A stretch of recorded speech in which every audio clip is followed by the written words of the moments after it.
அனைவருக்கும் காலை வணக்கம். நம்ம இப்ப பார்க்க போற தலைப்பு பார்த்தீங்கன்னு சொன்னா 18 கீழ்கணக்கு நூல்கள்ல ஒன்றான இனியவை 40 பத்தி தான் நம்ம இப்ப பார்க்க போறோம்.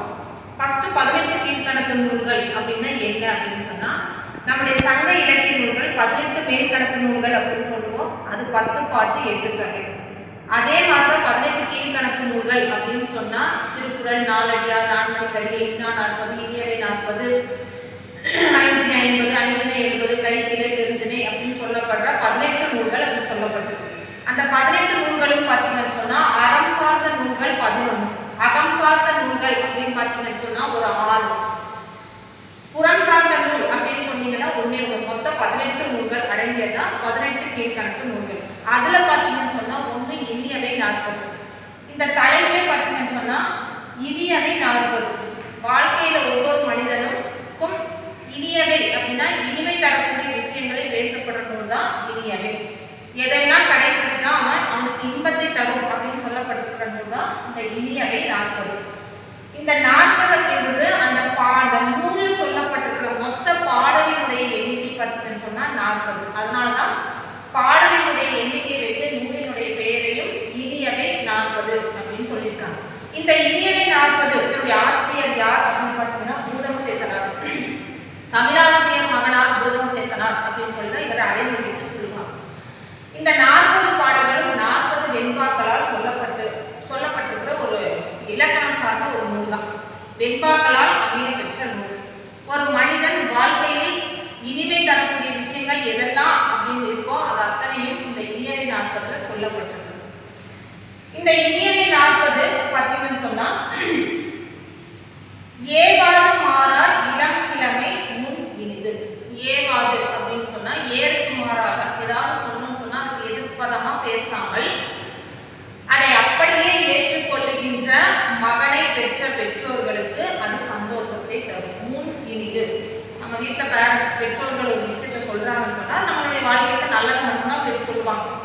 அந்த நன்மை தரக்கூடிய விஷயங்களை அப்படியே ஏற்றுக்கொண்டு அதன்படி நடந்து கொள்ளுகின்ற நன்மக்களை பெற்ற பெற்றோர்களுக்கு வாழ்க்கையில அதை விட சந்தோஷம் வேறு எதுவும் இல்லை. அதுதான் அந்த பாடலினுடைய கருத்து. ஏவாது மாறா, ஏற்கு மாறாக எதையும் பேசாத பிள்ளைகளை பெற்ற பெற்றோர்களுக்கு வாழ்க்கையில இனிமை தரக்கூடியது அதுதான் மெயின் சந்தோஷம் அப்படின்னு சொல்லி. அடுத்து பார்த்தீங்கன்னு சொன்னா நாளும் நவை போவான் கற்றல் மிக இல்லை. அதாவது ஒரு ஆசிரியருக்கு மிகுந்த சந்தோஷத்தை தரக்கூடிய ஒரு விஷயம் என்னன்னு சொன்னா ஒரு மாணவன் கற்றுக்கொள்ளுகின்ற மாணவன் அந்த கற்றுக்கொள்ளக்கூடிய விஷயத்தை எப்பொழுதுமே அவன் கல்லூரிக்கோ அல்லது பள்ளிக்கோ ரெகுலராக வரணும், காலேஜுக்கு வரணும். நேரம் தவறாமை, காலம் கடத்தாமை, அதிகமாக லீவ் எடுக்கிறது அப்படியெல்லாம் இல்லாமல் தொடர்ந்து கல்லூரிக்கோ பள்ளிக்கோ செல்லுகின்ற மாணவன் தொடர்ந்து வந்து கற்றுக்கொள்ளுகின்றான் அப்படின்னு சொன்னா அவன் ஒழுக்கமுடையவனாக இருப்பான். அவன் எல்லா விஷயத்திலுமே தவறு செய்யாத ஒரு நல்ல மாணவனாக இருப்பான். அதுதான் பெரிய சந்தோஷம். அவர் சொல்லிக் கொடுக்கின்ற ஆசிரியருக்கு அதற்ற சந்தோஷம் வேறு எதுவுமே கிடையாது. புரிஞ்சுதா? அதுதான் நாளும் நவை போவான். நாளும் கற்றுக் கொடுக்கின்ற ஆசிரியருடைய பேச்சை கேட்டு அதன்படி நடந்து கொள்கிறவன் நாளும் தவறாமல் பள்ளிக்கு செல்கின்ற நல்ல மாணவனை படைத்திருக்கின்ற ஆசிரியர்களுக்கு அதுதான் அவன் அந்த ஆசிரியருக்கு மிகுந்த சந்தோஷத்தை தரும் அப்படின்னு சொல்லப்பட்டிருக்கிற 2வது நாளும் நவை போவான் கற்றல் மிக இல்லை. அடுத்து பாருங்க ஏறு உடையான் வேளாண்மை தன் இறுதி. ஏறு ஒரு விவசாயிக்கு முக்கியத்துவம் என்னன்னா ஒரு உழவு தொழில் செய்கின்ற விவசாயிக்கு மெயின் விஷயமே எருது வேணும். எருது வேணும். நிலம் இருக்குது, மாதம் முன்னாடி மழை பெய்யுது, எல்லாம் தான் இருக்குது. ஆனால் அவனுக்கு என்ன வேணும்? ஏறு வேணும். ஒரு இடத்துல போய் நமக்கு கேட்கணும்னு சொன்னால் ஒரு நாள் கேட்கலாம், 2 நாள் கேட்கலாம், 3 நாள் கேட்கலாம். அதிகபட்சம் எப்போவுமே ஒருத்தரை எதிர்பார்த்துட்டே இருக்கக்கூடாது. அப்போ விவசாயம் செய்கின்ற ஒரு விவசாயிக்கு மூலதனமே எதுன்னு சொன்னால் ஏறு இருப்பது அவனுக்கு மிகுந்த சந்தோஷத்தை தரும். வேளாண்மை செய்கின்ற உழவு தொழில் செய்கின்ற விவசாயிக்கு முக்கிய காரணமே எதுன்னு சொன்னால் எருது. அது இருந்தால் அவனுக்கு எப்பொழுதுமே சந்தோஷத்தை தரும், இனிமை தரும். அது மட்டும் கிடையாது, ஆங்கு இனிதே தேரின் போல் நட்பு திசைக்கு.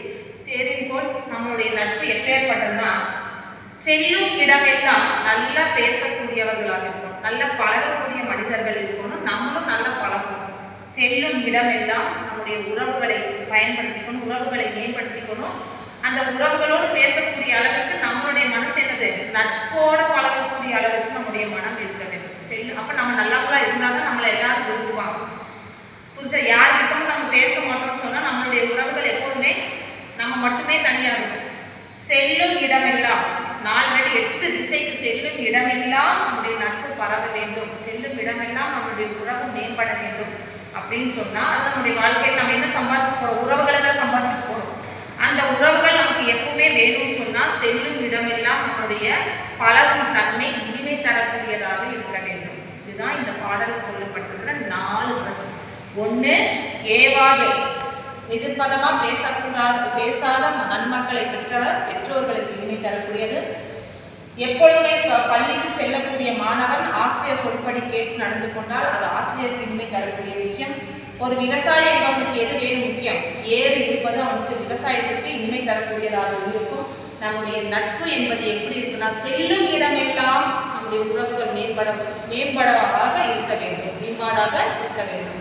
அப்போ நம்மளை சுற்றி நிறைய உறவுகள் இருக்கும். நம்ம சம்பாதிச்சு வச்சுட்டு போகிற உறவுகளே அதுதான், விஷயமே அதுதான். என்ன வச்சுட்டு போனோம், 4 பேர் நல்ல மனுஷங்களோட அவன் சேர்ந்து பழகியிருக்கான், பேசியிருக்கான் அப்படின்றது தான் நமக்கு வாழ்க்கையில் வேணும். இந்த நாளும் நமக்கு இனிமை தரக்கூடிய விஷயம். நன்றி.